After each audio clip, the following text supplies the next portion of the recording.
There should be outrage. But so far, all I hear is crickets. And this is probably one of the most egregious assaults on the concept of consumer rights, of ownership, the right to repair, that any major manufacturer, automotive manufacturer, has pulled. It's crazy. The DIY world is under assault. And it has been. There's no secret. They've been trying to lock us out of everything forever. And they've done a pretty good job in most cases. But there were some areas that were basically kind of sacred, right? These like universal systems that should be left to where in a pinch you can do it yourself, or you can have your neighbor help you, or the local guy that works on cars, he should be able to knock a set of brake pads into your car. Very simple, very straightforward. And they're even designed that way from the factory. Braking systems are so heavily regulated as to make them completely idiot-proof. If you can jack a car up and pull the wheel off, you should be able to change the brake pads. You might not be able to change them correctly, you might put them in backwards, but nevertheless, when you step on the brake, something's going to happen, it'll make a racket, you'll know what's wrong, and you'll fix it. But that's besides the point.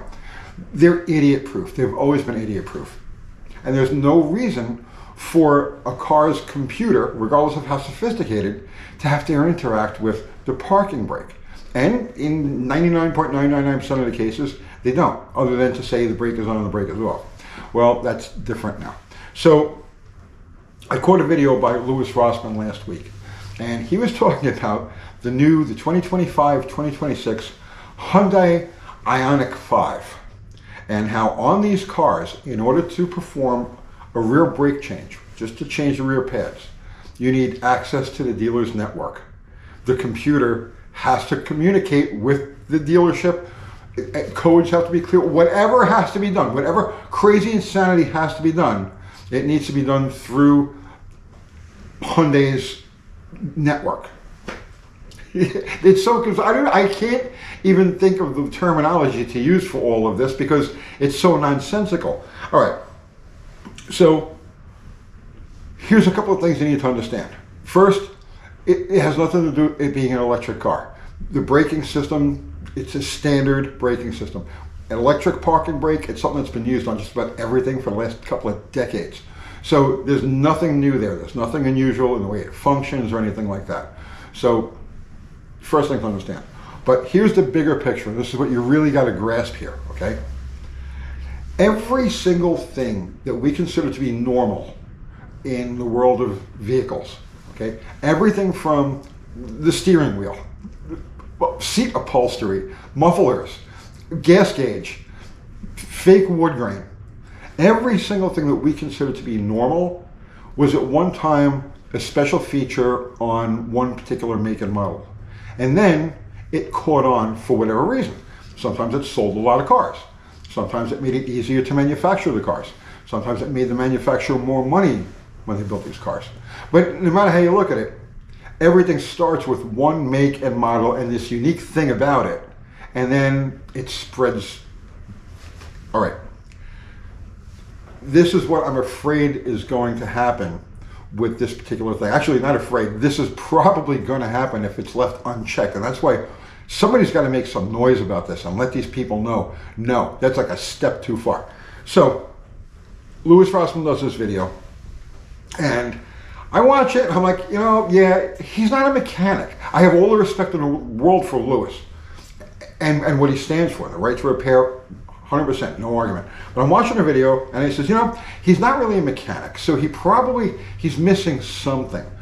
Maybe it's just he doesn't know that you can retract an electric caliper, an electric parking brake, by applying voltage to it, because it's just a simple stepper motor.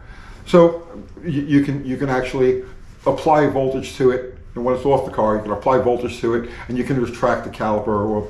So there's several different methods, and none of them require a computer. And I'm saying to myself, well, he's probably missing something. And then I came across another thing online, and it says about the same situation, different source. And I'm like, let me look into this a little bit. And yes, yeah, it's absolutely true. In order to perform a brake service on a Hyundai Ionic 5, you need to be plugged into the network. So I found this article online on The Drive, and I'm just going to read directly from this because it says it better than I can. You can access Hyundai EV's diagnostic brain, and remember now, the system that we're talking about has nothing to do with it being an EV. Just saying.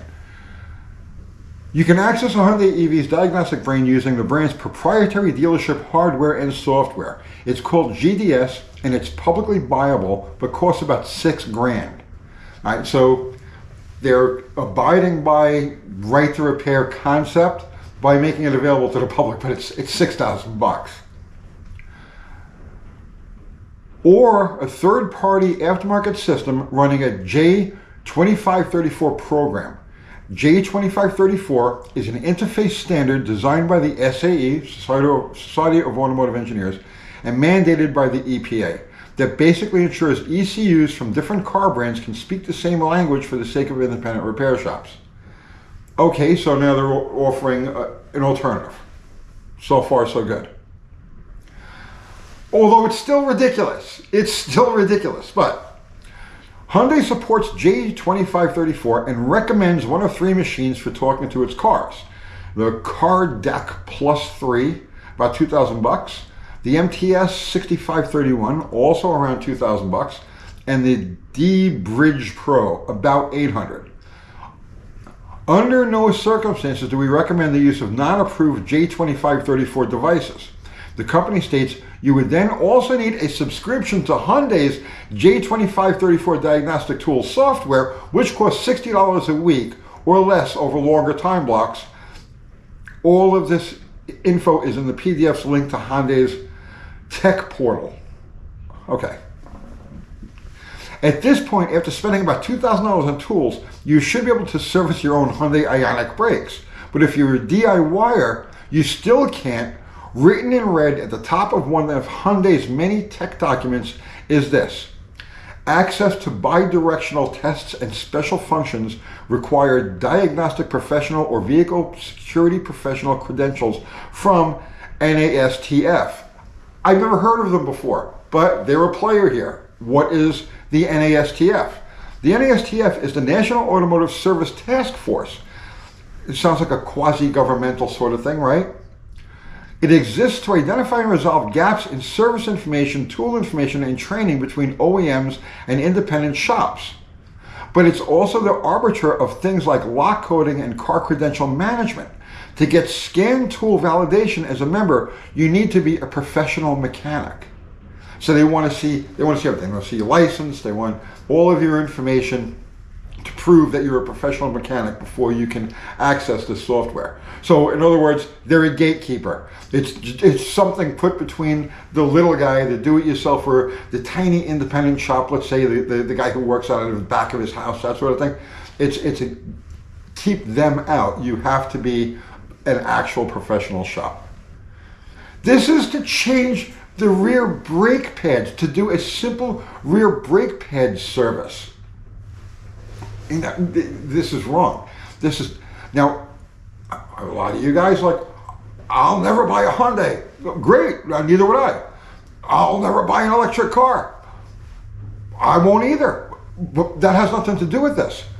Just about everything out there today has electric parking brakes. The days of the cable, the pedal you push or the lever you pull, those days are over. They've been gone for a long time. Most everything out there today uses some form of electric parking brake, but only Hyundai has made it so that in order to change the position of that, either to retract it or have it come back out again, it has to be recognized by their computer. Or it'll light up the dashboard with every trouble light you can think of. The brake failure. This is a potential warranty void. There's so many different things. It could potentially brick the car. And you're talking about an electric car now, right? A brake failure or a recognized brake failure, which should be a recognized brake failure by the computer, it can potentially just brick the car. Now you go nowhere. No matter how you look at it, software has absolutely no business being in the parking brake system of a car. The parking brake system is something that it's kind of, it's one of those things that actually was sort of sacred for a while. In the beginning, all brakes were mechanical. You go back to the 1920s. All brakes were mechanical. They were cable operated. And then as time went on, the hydraulic systems came in, but the manufacturers were forced to maintain mechanical connection to at least two wheels of the car, and that's where the emergency brake came from. Later on, when automatic transmissions became the thing, the emergency brake morphed into the parking brake, and it still had to be controlled by cables. All right, well, they let that go, and I think that's wrong. There should be a mechanical linkage between you and the brakes, just as a failsafe, just in case everything else goes wrong, you've got something to grab onto.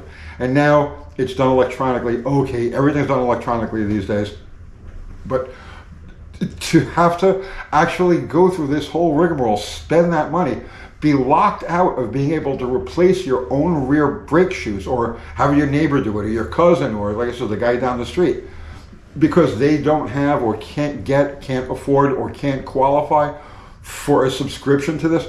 That's just absolutely ridiculous. That's an assault. And like I said, I'm not going to buy one of these cars. You're probably not going to buy one either. But the system, those electric parking brakes, exist in every car. The information, the basic information provided on its position is fed through the computer on every car.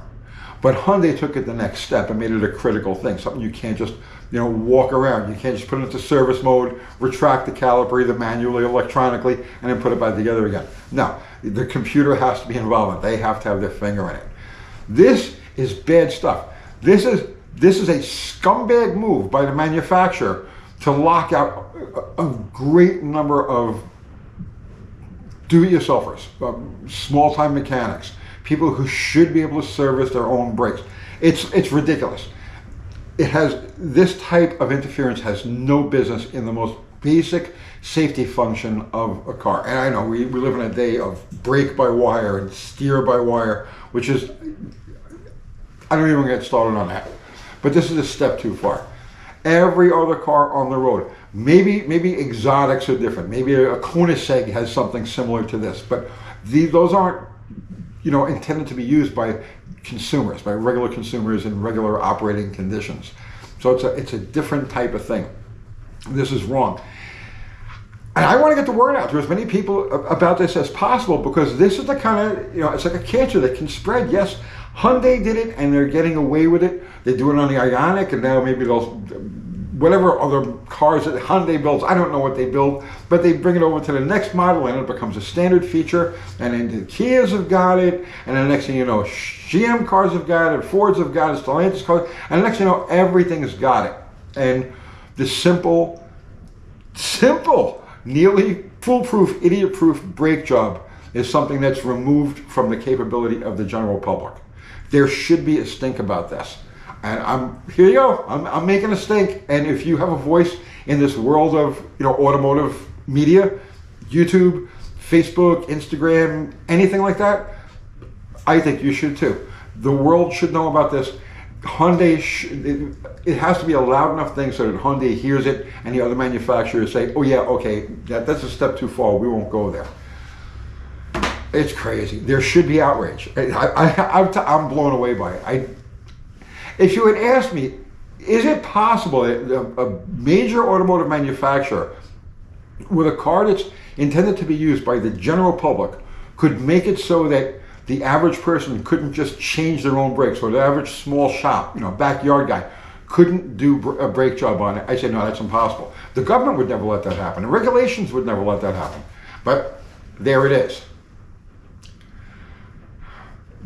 Get loud. I'll see you tomorrow.